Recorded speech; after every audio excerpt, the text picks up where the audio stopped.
Hello students, welcome to Padhaku Junction. आज है हमारी क्लास नंबर 3 और हम पढ़ेंगे यूज ऑफ वॉज वर।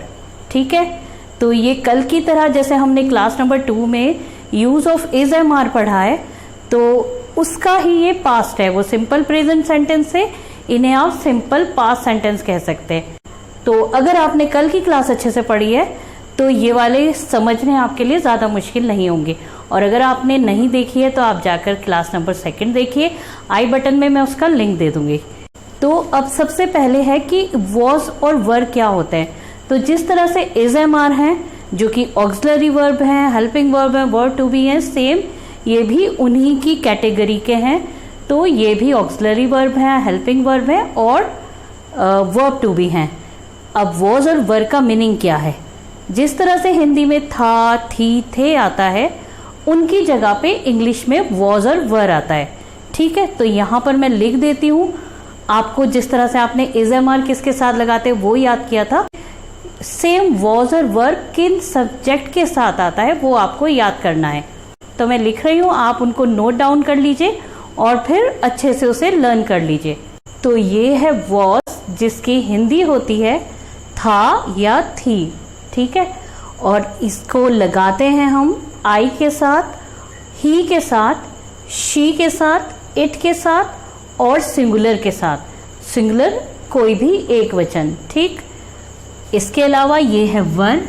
वर की हिंदी होती है थे और जिसे हम यूज करते हैं यू के साथ, वी के साथ, दे के साथ और प्लूरल के साथ। प्लूरल मतलब बहुत सारे। अब इनका यूज कहाँ पर होता है? इनका सेम यूज है जैसे कि हमने सिंपल प्रेजेंट सेंटेंस देखे थे कि उनके अंदर use of is M R वालों के अंदर कोई काम नहीं होता, सिर्फ कोई सूचना यानी कि इंफॉर्मेशन दी जाती है। तो सेम वो सेम है, जस्ट इसमें फर्क ये है ये पास्ट में है।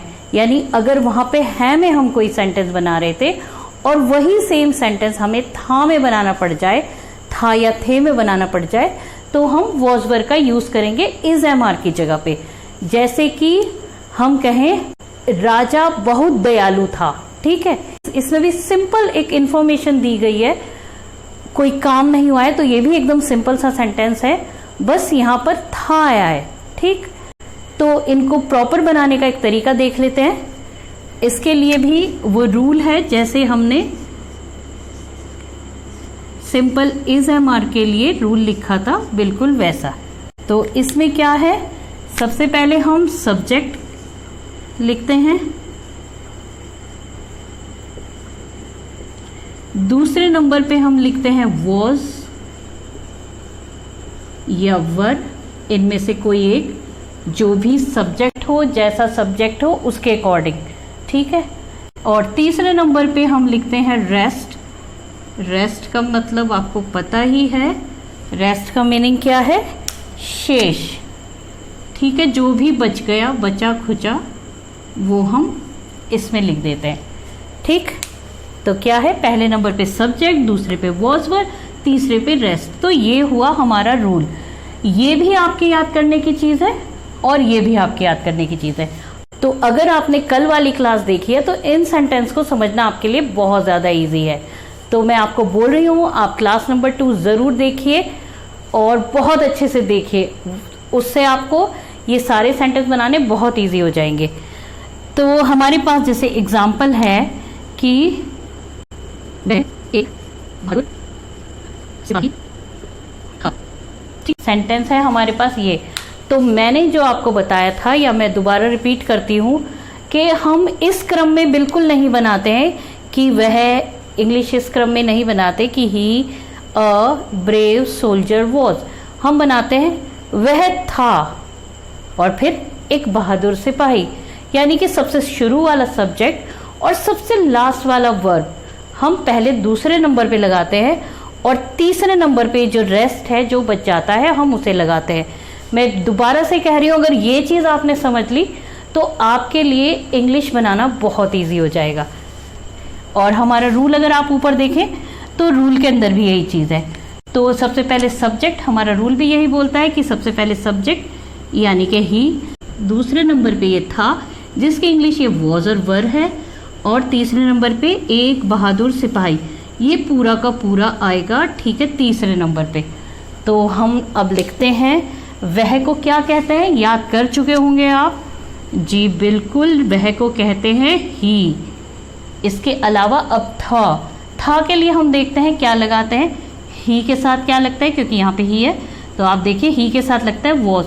इसे बहुत अच्छे से याद कर लेना है, दोबारा आपको देखना ना पड़े, आपको सब अपने आप अच्छे से याद हो। तो ही के साथ हम लगाएंगे वॉज, ही वॉज। अब एक के लिए क्या बताया था, क्या लिखते, ओ यानी वन मत लिखना एक के लिए। ही वॉज अ, बहादुर को कहते हैं brave, he was a brave.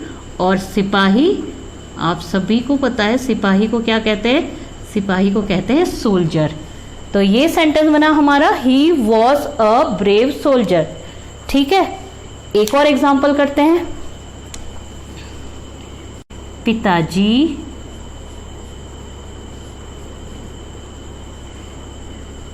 नाराज थे, ठीक है। पिताजी सिंगुलर हैं लेकिन हम थे बोलते हैं, क्योंकि हम हिंदी में जब रिस्पेक्ट करते हैं तो ऐसे ही हम यूज करते हैं, पर पिताजी सिंगुलर हैं, ठीक है। हमारा सेंटेंस है पिताजी नाराज थे। तो क्रम क्या होगा इसे बनाने का, पिताजी थे नाराज, ठीक है। तो पहले नंबर पे क्या आएगा, पिताजी, सेकंड पे थे और थर्ड पे नाराज, ठीक। अब हम लिखते हैं पिताजी को क्या कहते हैं इंग्लिश में, फादर, FATHER। स्पेलिंग्स भी सब अच्छे से लर्न करते जाइए। और थे को इंग्लिश में, अब आप इधर देखेंगे, आप कहेंगे थे को इंग्लिश में वर कहते हैं, पर आपको वर नहीं लगाना है। जब हम हिंदी में जैसे इज्जत देते हैं तो हम ऐसे प्लूरल वाली चीज़ें यूज़ कर लेते हैं, पर असलियत में पिताजी क्या है, सिंगुलर हैं, यानी कि एक वचन। तो जो एक वचन है, जो सिंगुलर होता है, उसके साथ क्या यूज़ करते हैं, उसके साथ हम यूज़ करते हैं वॉज। तो फादर वॉज, नाराज को क्या कहते हैं, नाराज को कहते हैं एंग्री, फादर वॉज एंग्री, पिताजी नाराज थे, ठीक है। आई थिंक कि इतने एग्जाम्पल्स बहुत हैं इन सेंटेंस को समझने के लिए।